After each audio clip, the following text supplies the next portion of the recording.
I feel like I've always been raw and unapologetic, but I think it's just a little more notched up now because I have like no energy to try and figure out the right way to say what I know needs to be said. I can remember maybe sometimes spinning my wheels with like a certain sentence or a certain paragraph in like my newsletters. And I'm like, I don't really have time to do that now. And even with my podcast, I'm just like, this is what it is. I don't have time to be fluffy. This is Rebel Therapist, a podcast for entrepreneurs who are trained as therapists and who want to level up their businesses, make a bigger impact, feel fulfilled, and be very well paid. I'm your host, Annie Schusler. I don't talk a lot about being a mom and an entrepreneur, and I've resisted identifying myself as a mamapreneur. I've always worked with tons of business owners who are not parents, and I didn't want to pigeonhole myself in that particular way or alienate folks who are not parents. But we are going to get into parenting in a big way today. I'm talking to Narissa Harris, a therapist, writer, podcaster, and cultural consultant. She and her husband Art co-founded Culture First, where they provide consultation and training around cultural awareness and sensitivity. They are the parents of a 1-year-old. And we're going to dive in and get real about what's working for her in building their company while also raising a tiny human together.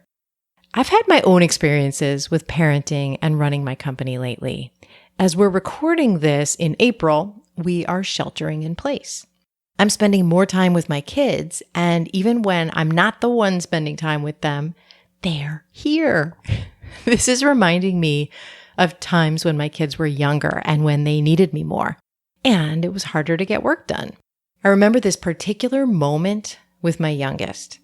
He used to like to be held a lot, and it was okay with him if I was talking on the phone for some of that time.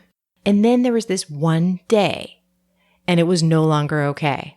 I was on the phone with a landlord for a potential therapy office, and we were going to talk through a couple of details. And my baby starts yelling.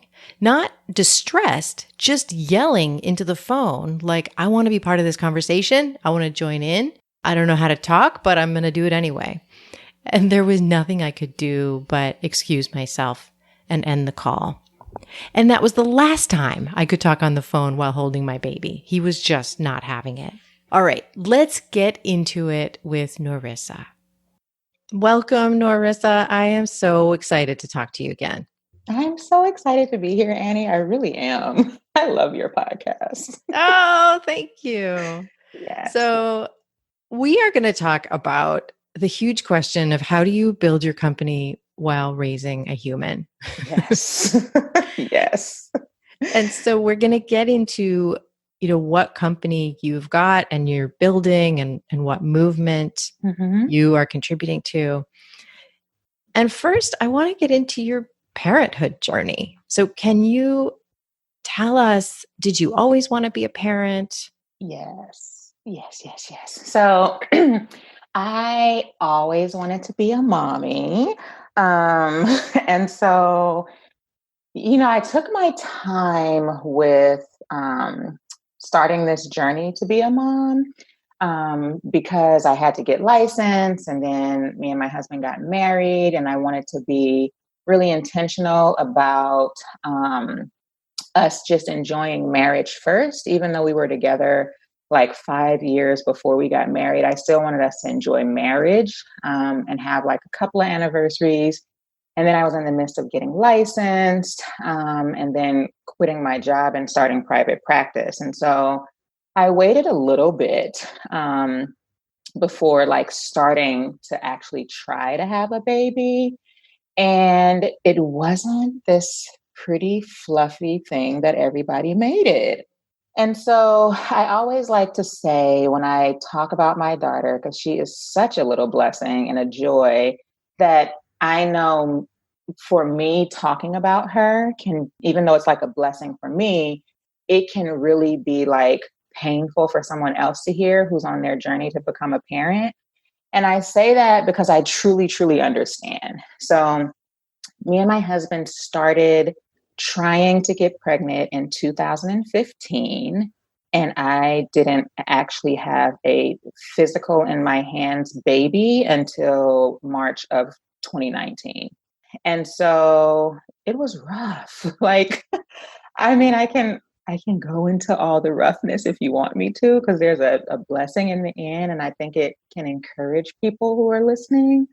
Right. Were you on a roller coaster for like Oh, those 4 years? it was such a roller coaster, Annie. Like, so we literally, so I'm very much a planner. I think you kind of know that. I can And relate to so that. I'm very much a planner. And I mean, just to be very candid on the show, so like we plan to not use any birth control. And I started it at New Year's in 2015.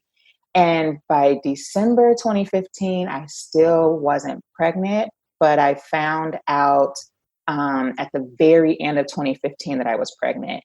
And then unfortunately, that pregnancy ended really early in a miscarriage, and it was really, really traumatic.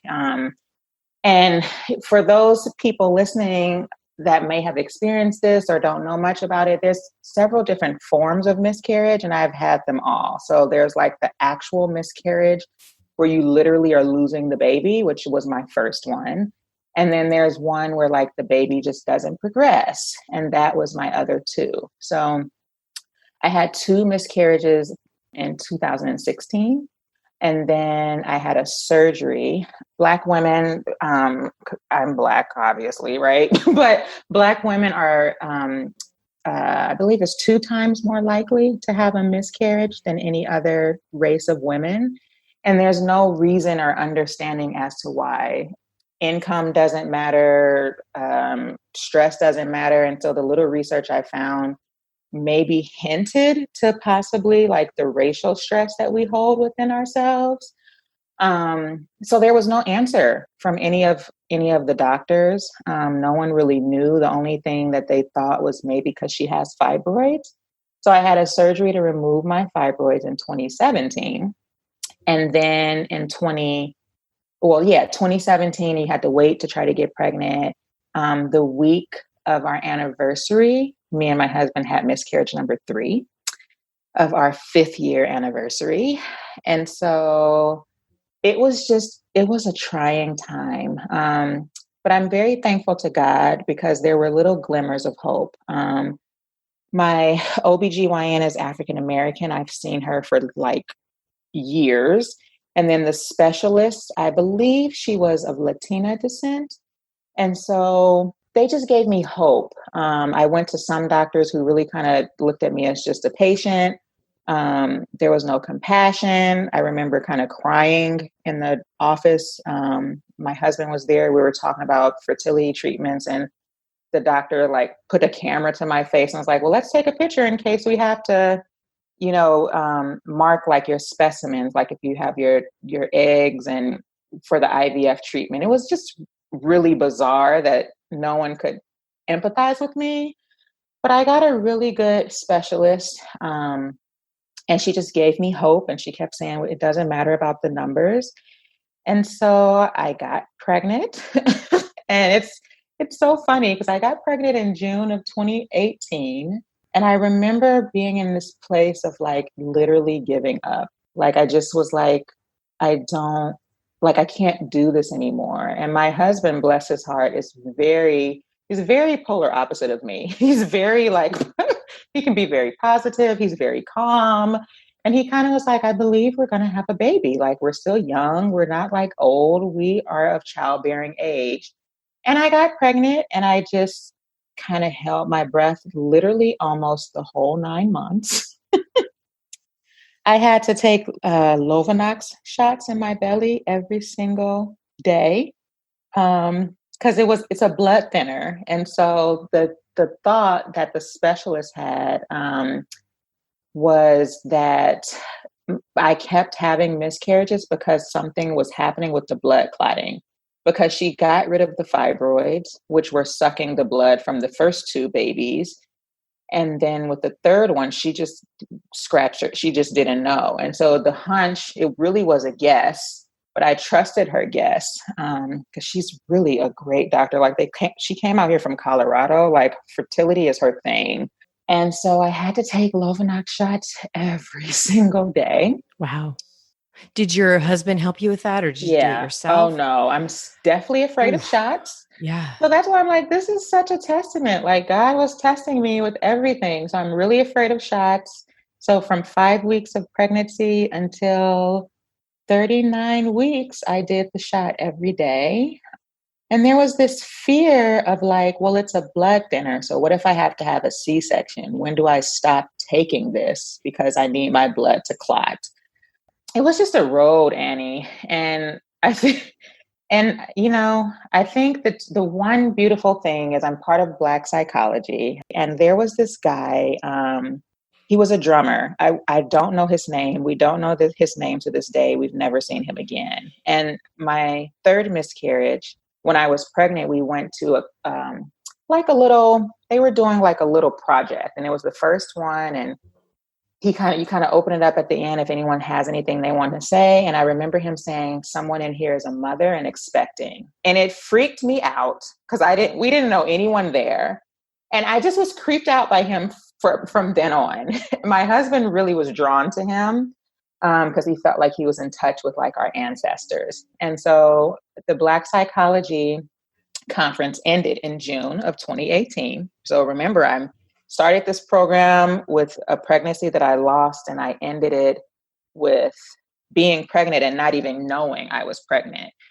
And so my husband, his name is Art, and he was like, I think we should just tell him. I think we should tell him like what happened. Like he's really in touch with the spirits and he should know that like he was on point. And I was like, I don't want to talk to this guy. He weirds me out. So I was like, I don't want to talk to him. So my husband told him, and I kind of was standing there. I was being polite, but I just didn't want to interact. And I never forget that he said, well, are you guys still trying? And I was like, my husband was like, well, no, I think there's a little bit of fear on her part. And so we're not really trying. And I'll never forget this man. He said, don't stop trying and go to the river. Don't go to the ocean because nothing grows at the ocean, but everything grows at the river. And Annie, I swear, we went to the river like 2 weekends later. That week, I found out I was pregnant. And then we have our baby. And so my baby was born on March 19th, 2019. And even the labor was traumatic because I was 7 centimeters dilated. And then her heart rate literally stopped almost. And I had to be rushed away for an emergency C-section. And I had the baby. And thank God my husband was like, you got to stop the Lovenox because I started contracting on a Sunday and I had her on a Tuesday. Okay. And so he said, stop. Yeah, because the doctors were like, even if it's not consistent, if you start feeling serious contractions, there has to be a 12-hour window or you have to be put to sleep if you have a C-section. And so I had my baby, and thus we have, her name is Faith Sunny Harris. Faith, because it took literally faith in Jesus for me to have this baby. I feel like God blessed my womb literally with the Father, the Son, and the Holy Spirit. And then it was ready to produce a seed. And Sunny, my husband's nickname in the family is Sunny. So they call him Sunny. So that's my story to motherhood. So I never forget, it was so painful to hear somebody have such joy with talking about their baby when I was just on the heels of a miscarriage or 9 months had passed and I still wasn't pregnant. And so anyone listening, I literally feel your pain. I literally do. So I know that my joy can be somebody's sorrow. Yeah, but when you acknowledge that, it shifts it. When you really acknowledge that it's not compartmentalized, that you're not forgetting that part. Mm-mm. And you still have that empathy. I feel like that changes it. Yeah, I will never forget. I know people are so tired of like, Narissa, you got to tell this story every time. And I'm just like, I don't tell it in this much detail every time, but I do name like it wasn't easy to be a mom because a lot of people paint that picture. I just got pregnant. We decided we wanted to have a baby. And it's like, well, that's not the story for a lot of women. Like 1 in 4 pregnancies end in miscarriage. So most likely if a woman has more than one or two kids, she had a miscarriage. Every woman I talked to, literally like 90% of the women had a miscarriage. So society doesn't want to talk about it, but I refuse to be in this box, this secret society that we don't want to be a part of. So let's talk about how your child fits into what you're building in your business. So like as before we hit record, one thing I was saying was that I'm a parent of two and my kids are a little older. They're 10 and 17. Oh, wow. And yeah, I know. You're over the They're so old.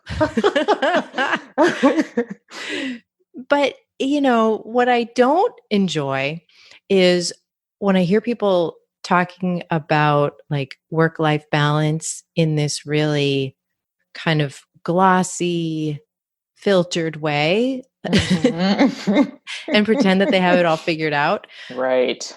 I really like hearing from people who are in the trenches of it, who are figuring it out and who are willing to share what's actually working and what's not working. And I know that that's what you're all about. Yes. So I'm excited for that. So tell us about your company. Tell us about what you are building. Okay. So now I'm building two things. I think the last time I was here, I was kind of just doing one. So for me, I do a monthly, I call it a newsletter, but a lot of people call it a blog. It's the same thing. I write a monthly little newsletter or blog where I just talk about cultural issues and really try to bring certain things to mind for people, particularly cultural issues in the Black community. I do other like cultures here and there, but I really try to focus on what I know. As a Black woman, I feel like I know Blackness. So that's kind of what I write about and just trying to help people be culturally aware. And then I do my podcast, which is kind of new. Ironically, I started it when my baby was like almost 6 months.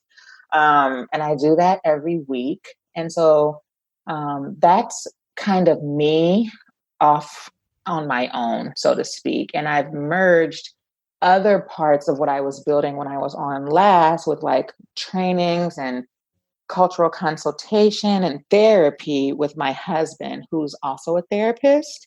And so we have decided to no longer do sole proprietor anymore and just work together. It just seems like it makes more sense. So we've moved our business to an S Corp where we are offering people still therapy, but the bigger offering is like cultural consultation and workshops and trainings where we'll be able to provide CEU credits to people. And so that's like combined with him. He's also a Black man. And so we really want to kind of tailor our company to really helping people be like culturally aware, culturally competent with working with the Black community and kind of doing it well. Let's take a quick break for our sponsor, and that would be me. If you're ready to create your signature online program beyond the therapy room, I want to help you shorten your learning curve, and I've created something just for you. I'm going to help you clarify your niche, figure out what your first offer should be, craft that offer, and start selling it to the people who need it. Let's get this done together so that you don't go down a bunch of rabbit holes. This is a small group experience with one-on-one coaching with me included. Learn more by heading to rebeltherapist.me/create. So for you, like I said, my kids are 10 and 17. Yes. So some of it is, I'll be totally honest. Like right before we pressed record, I was like, you all are going to really need to be quiet out there for a little bit. Like, I don't want to hear any clanking plates. I don't want to, So it's not as if everything is just so seamless over here. But I remember back to when they were really little humans, just how challenging it was to build my company at the same time as raising them. So I'm just curious, like, what is working for you and what have you found the most challenging? Okay, I'll start with what's working. We'll start with the positives. So, what I have found to be working is I think there's a little bit of both, right? So, the first thing I was going to say is like I utilize my phone like all the time. And I say that like simultaneously with kind of ignoring what other people have said I should and shouldn't do in regards to holding my daughter, right? So she's a little one, very strong-willed personality. She looks exactly like my husband, and her personality I feel like is exactly like mine, which I thought was cute. And now I'm like, okay, little girl, like chill out. And so she won't nap unless I hold her. And so I've tried all the stuff. I've tried to like put her down, and I'm not going to let her cry it out because the therapist in me feels like that's traumatic. And, no judgment to people who've done that because your kid can now sleep on their own. And so but I've ignored the fact that people are like, well, if you don't put her down during her nap, then you're not going to get anything done. And I get stuff done on my phone. And so I have seamless notes that I've written. I have pages that I can kind of email myself and convert to a Word document. So you can hold your daughter while getting stuff done on your phone. Yes, I often record my podcast and she's like asleep on my chest Wow. because I've figured it out. Like, so that has been the biggest thing that has been helpful. And if she's in a deep sleep, I can even like position her where I can like type on my laptop. So I've kind of done that, and I've just kind of ignored the fact that like you're spoiling her, or you got to put them down or it's going to be a hard habit to break. Because it's like, if I don't put her down, then she won't take a nap, and then she'll be extremely tired, and none of us will get any sleep. So that has worked for me. Planning has worked with a twist, if that makes sense. So I have, um, and this is a continuously revolving. So like, I don't want to pretend like I have it all figured out because I don't, but like breaking it down in task throughout the day without time. So I used to, before I had my baby, be like, I'm going to do this at like 8 and this at 11. And I'm going to do this by, or have this done by like 2:30. And like that just doesn't exist anymore because she might need to eat at 8, or she might be in the middle of a tantrum at 2:30. And so I found myself literally up until about, I want to say like a month ago, really like going in and out of feeling down because I couldn't get anything done by the time I wanted to get it done. And I had to really just be like, no, you just say that you want to do these things before the day is over. And I only give myself 3 things to do a day, which sometimes don't get done until 2 or 3 days later. But I break it up into morning, afternoon, and evening. So So I you try to, give yourself like a task for the morning, a task for yep. the afternoon, a task for the evening. Hmm. Okay. Yeah. And that has helped a bit. And then in my little home office, I have like a little command center. So I have a monthly calendar just so I can remember what day it is. And then I have the morning, afternoon, and evening broken down. And then I have like a little block that says today's priorities. And that's like 1, 2, 3. And then I have like a little empty block that has like my daily scripture, or like a mindfulness, something like an affirmation to just try to keep me grounded. So that has helped. And doing something to take care of myself actually helps me to try and be productive in other things. Because I've found when I don't do the things that I really feel like are essential, it's just not a good look for anybody in the house. It's not a good Yes. look for Faith. It's not a good look for Art. Like, and so I think that is the challenge, that it's hard with a little one to figure out how to take care of yourself.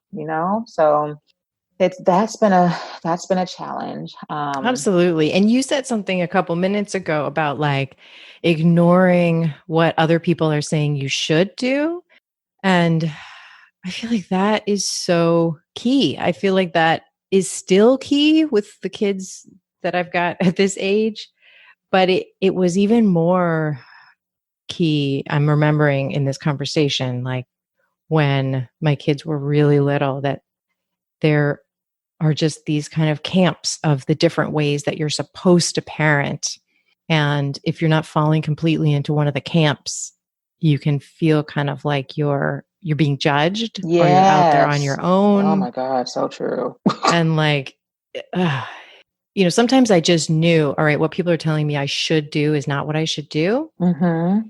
Mm-hmm. And it doesn't mean I was feeling so confident about my approach. It Right. just meant I was trying to figure it out the best way that I could. Exactly. I think that's the key. That is such the key. Because I am not confident that me holding her is going to help in any way. But, but I think that's perfect. Like not being confident that your approach works, but it's the approach that works for you at the time. Yeah. And that you can't abandon yourself and just do what someone else thinks you should do. Mm-hmm. Mm-hmm. And I feel like it's the delicate balance here is like when people give these suggestions, I really do feel like it comes from a place of love. But it still slips this slippery slope of like judging what I'm doing, even though you're coming from a place of love. And I think, family, friends, they see it. They've been there, they know like, okay, well, maybe if she does it this way, she won't have to deal with this struggle. But, sometimes as a parent, I think you just have to come up with your own struggle. How do you and Art figure out like who's going to do what in terms of like right now we're in shelter in place and maybe by the time this airs that'll be over. That would be Maybe we'll really be cool. free, right? We will be free, Annie. Totally could be. But like this, I feel like this shelter in place stuff is heightening these these kinds of things for all of us, like figuring out who's going to do what. Like I know even today I've been like, all right, so you all know like I'm not going to be available during this time and I know you've got to set up this homeschool session and yada yada. But I'm out for now, even though I'm in the house. Right. Pretend I'm not here, but be quiet. Yes, exactly. Exactly. So I'm curious for you, what is working for the two of you to figure out who does what? Yeah, that has been another balance and challenge because just when we had it figured out, Mm-hmm. we had to do shelter in place. And so a part of me has to kind of, for lack of a better word, give my husband some slack because even though he's home, he is still like on the clock because he's a school psychologist. So he has reports that he has to write. He still has like with his day job, like the clients he has to call. And then in the evenings, he's still seeing clients. And then I'm seeing clients a little bit in the evenings. And so the first couple of weeks were a challenge. But what we're doing now is like, same thing like you're saying. Oh, okay, I'm on a podcast interview. Like I need Faith to like be away from the room. So I have the door closed. And we kind of alternate certain tasks. So, like, for example, on Tuesdays and Wednesdays, he works really late. And so I will typically do like the nighttime routine with her. But now that we're shelter in place, I will have him kind of like hold her while she naps since we can't put her down. And so kind of during the day, he'll do the first nap, which gives me a little bit of respite. And I just noticed that we are toggling back and forth. Again, this is not always perfect, right? Like some nights he'll cook, some nights I'll cook, some nights the microwave will cook. And so it's just like, that's kind of like where we are. and you know, him being a therapist, I think that's the blessing and curse sometimes with being married to a therapist, because he can see when I'm just a little stressed. And so he'll be like, let's switch, you know, and with being stuck in the house with us going on walks, that has helped us to kind of clear our mind and see what we need to do during the day. But we just try to, I mean, it's hard, Annie. We're trying to still figure it out, but we're trying to switch and see what works. Some days work better. Some Tuesday, Wednesday evenings, I'm totally fine. And with putting her to bed, and others, I'm just like, I get you've had a long day, but we're going to have to switch, you know, because it's been a long day, especially with her being one and learning that she can be independent. And so she thinks, and she can Yes. protest. Yes. So we're trying to figure it out. And one thing that's really occurring to me in talking to you is that because your daughter is one, it's like it must be really obvious how her needs and what she's able to do, it's all changing week by week by week. And Yes. so it's like there's no this is the way we do things. It has to keep changing, and like that must be so exciting, but then also like oh no. Yes. No. Yes, Annie. Like for real. So, oh no, is like the perfect thing.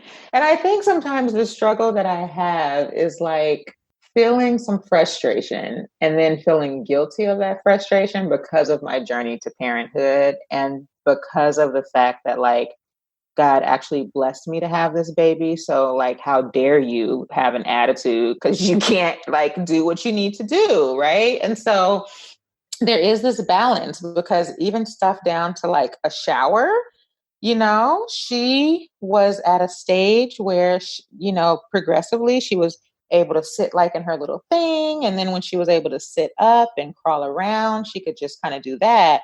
But now she wants to test the limits and like hold on to the bottom where it's like slippery. And so for a couple of weeks, we had to like do this. Listen, I don't want you standing up on that because you can slip and literally like bust your mouth open because she's very smart. I'm not just saying that because she's my baby, I promise. And so I had to like do this whole boundary setting thing where I'd have to get out the shower, put her in the pack and play. She's losing her mind because she wants to have her way. My nervous system is fried while I'm trying to finish a shower. This is before the shelter in place. Yeah. And so it's just like she's learning that she can do stuff and she's trying to stand up, but she doesn't get the concept that that's slippery and you can hurt yourself. So it's kind of like, you're right. Oh no, you know, even so, you know, it's a balance, but it is hard. It is no joke. I think people really feel like when you stay at home, you know, and you take care of a kid, it's like a cakewalk. And it's like, no, it's not. You know, and when you're trying to also run your business, it is just, it almost feels virtually impossible. So there is no plan. And sometimes it takes me literally all day to like wash 5 dishes, like, Mm-hmm. and then 3 weeks to like finally, you know, send over my camp application for CEU units, you know, where it would have taken me like maybe a week to do. Do you find that it becomes really clear? I mean, I know you said you've got these top priorities for every day. Because there's less time to get anything done in and there's less energy, do you feel like it clarifies what's most important for you to do in your company? No, I know. I feel like the answer is no, it doesn't. Because I have so much that I want to do. I think it clarifies my focus. I think I've just gotten much more clear on the fact that, like, I feel like I was clear to begin with that I really want to help people learn how to work with my community and do it effectively. But I feel like ever so often I wanted to sprinkle in other like cultures because I was afraid of this whole inclusion exclusion thing.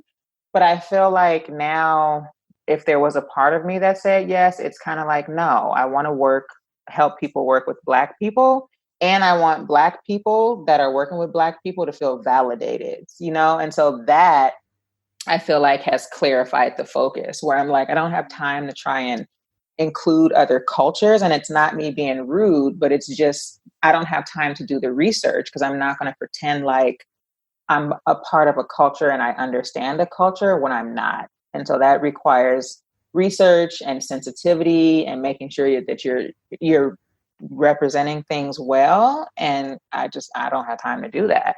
So I'd rather just not do it so that I don't offend. so, so I think that's the most clarity that I've gotten, is that it's very laser focused with working with the Black community.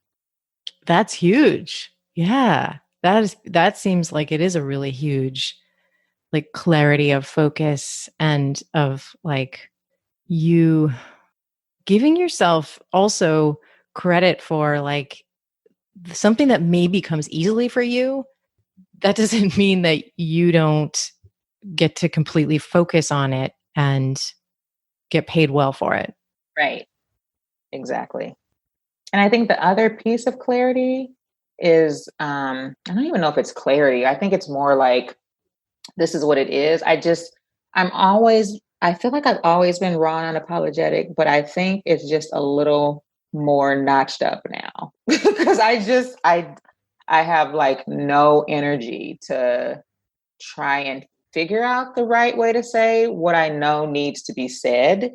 So, because I can remember maybe sometimes spinning my wheels with like a certain sentence or a certain paragraph in like my newsletters. And I'm like, I don't really have time to do that now. And even with my podcast, I'm just like, this is what it is. I don't have time to be fluffy. Right. You don't have time to like overthink it. You have to get your message out. But I guess thinking about your question a little more, because it was such a good question. I think I think the other piece, not business related, that has given me more clarity with what I do with my time is who I spend my time with. Ooh, yeah. And so, I have a really great system of friends and family, but I do feel like it has been a shift with I can't be available like that anymore because I have such limited time in general now. And then when I do have a moment of downtime for just myself, I'm a little selfish with that time because I have to replenish. And so I'm not as readily available to like friends and family as I used to be, which I kind of think is a good thing. I mean, when I really sit back and think about it, I'm like, wow, I was like always responding and always like being there for people. And like, I probably was a little drained. And so I'm not necessarily doing that, so to speak, anymore.